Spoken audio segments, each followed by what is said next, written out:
Capítulo 4. Modalidades a que podían estar sujetas las obligaciones. Presentado por Daniel Fernando Zambrano.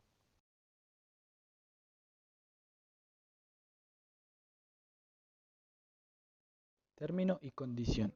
Las obligaciones en el derecho romano podían estar sujetas a ciertas y determinadas modalidades que afectaban su existencia misma, ya que es la simple facultad de exigir su cumplimiento.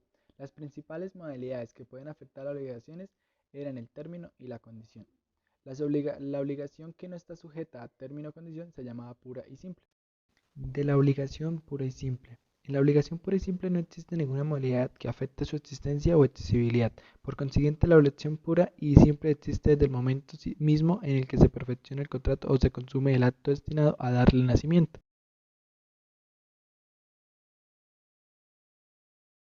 El término era una modalidad consistente en un día, época o acontecimiento futuro y cierto al cual se subestimaba la exigibilidad de la obligación. Debía ser futuro y cierto. El término podía afectar la obligación de dos maneras. La primera suspendía la facultad de exigir el cumplimiento de la obligación y la segunda, poner fin al vínculo jurídico.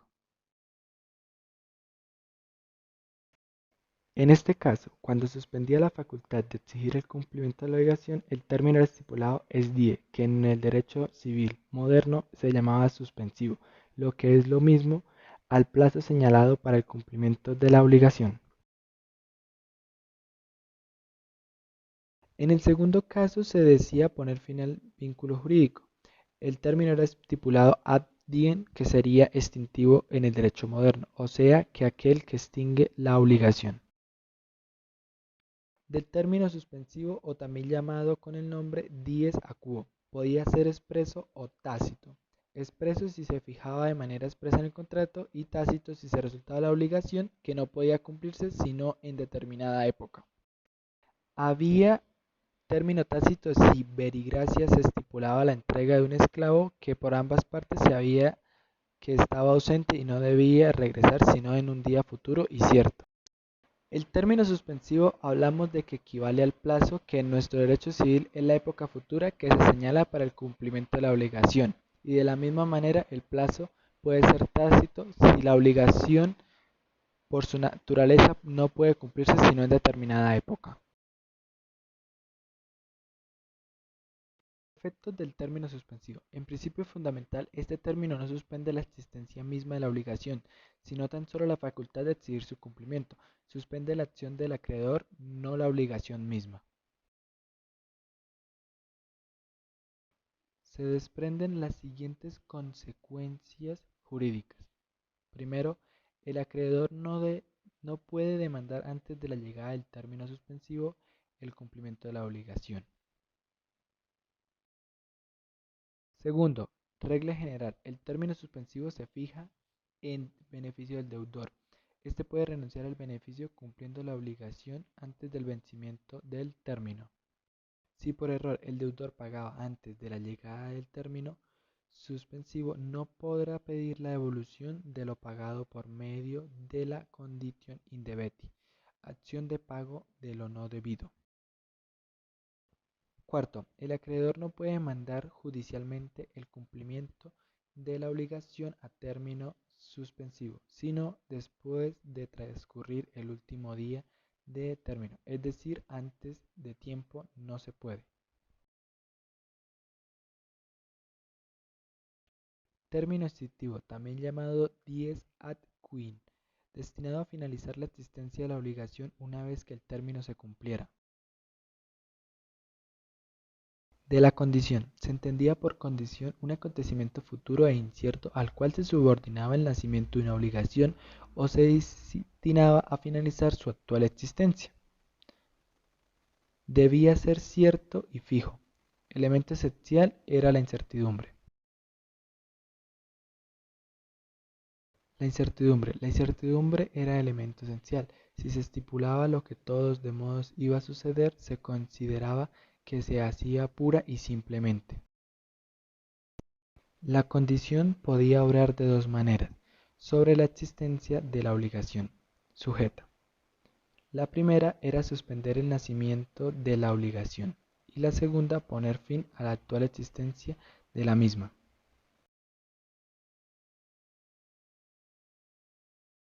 En el primer caso, suspender el nacimiento de la obligación se le hallaba sub conditione, que en denominaciones modernas significaba condición suspensiva. En el segundo caso, poner fin a la actual existencia de la misma se le llamaba ad conditionem, que significaba condición resolutoria. Efectos de la condición suspensiva. Para conocer estos efectos debemos identificar tres épocas con relación al hecho constitutivo de la condición. En primer caso, antes del cumplimiento; en segundo, después de realizar la condición; y en tercero, después de no haber realizado la condición. Antes de cumplirse la condición, no tenía existencia jurídica y obligación que ella estaba subordinada, y por consiguiente, el pretendido acreedor no tenía ningún derecho adquirido contra el pretendido deudor. Del mismo principio se deduce que si antes del cumplimiento de la condición suspensiva se demandaba al presunto deudor y el demandante fracasaba en su acción, la litis contestations no le hacía perder el derecho de volver a demandar una vez que se cumpliera la condición, puesto que antes había demandado algo que no existía y de por consiguiente la litis contestation no había tenido materia sobre qué recaer o producir su efecto extintivo. Pero si antes del cumplimiento de la condición suspensiva no existía la obligación para el pretendido deudor ni el derecho correlativo para el pretendido acreedor, sí existía una expectativa de régimen del derecho, es decir, el sper debitium iri. Es como el acreedor podía pedir al deudor le garantizara de alguna manera la efectividad de su posible derecho, para el caso de que llegara a tener existencia legal, y de igual manera aquella expectativa o germen de derecho, constituyendo un ente jurídico en potencia, era transmisible a los herederos del pretendido acreedor. La condición suspensiva era cumplida cuando se realizaba totalmente el hecho de que se hacía depender la existencia de la obligación. Una vez el hecho de la condición suspensiva, el acreedor podía exigir al deudor el cumplimiento de la obligación. El deudor debía satisfacer el objeto de esta, pero el objeto se debía en el estado en que se hallara en el momento de cumplirse la condición. Otro principio general sobre efecto de la condición suspensiva: la persona en cuyo provecho había nacido la expectativa que había dado lugar la obligación condicional debía ser la misma que adquiriera cuyo derecho, una vez que éste llegara a tener existencia en el cumplimiento de la condición. Tal cosa sucedía de una obligación condicional a favor de un hijo de familia, si el hijo emancipado antes del cumplimiento de la condición era siempre el padre quien adquiriera el derecho. Se sostiene que en el derecho romano el cumplimiento de la condición producía efecto retroactivo, en cuya virtud la obligación se entendía nacida una vez realizada la condición.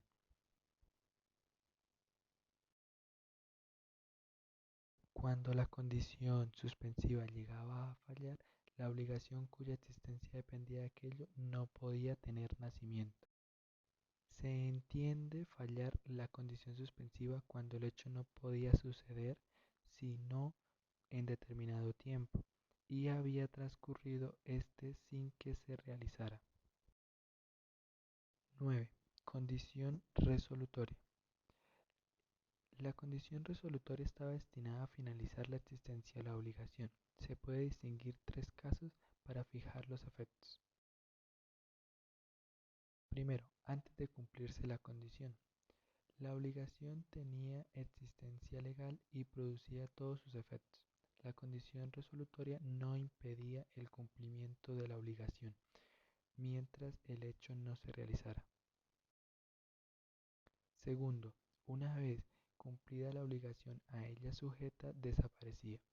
Si no había cumplido la obligación, no podía ya exigirse el cumplimiento, y si la obligación se había cumplido, se deshacían los efectos de este cumplimiento, estableciéndose las cosas al estado que tenían antes como si el vínculo jurídico no se hubiera formado, de ahí el nombre de condición resolutoria.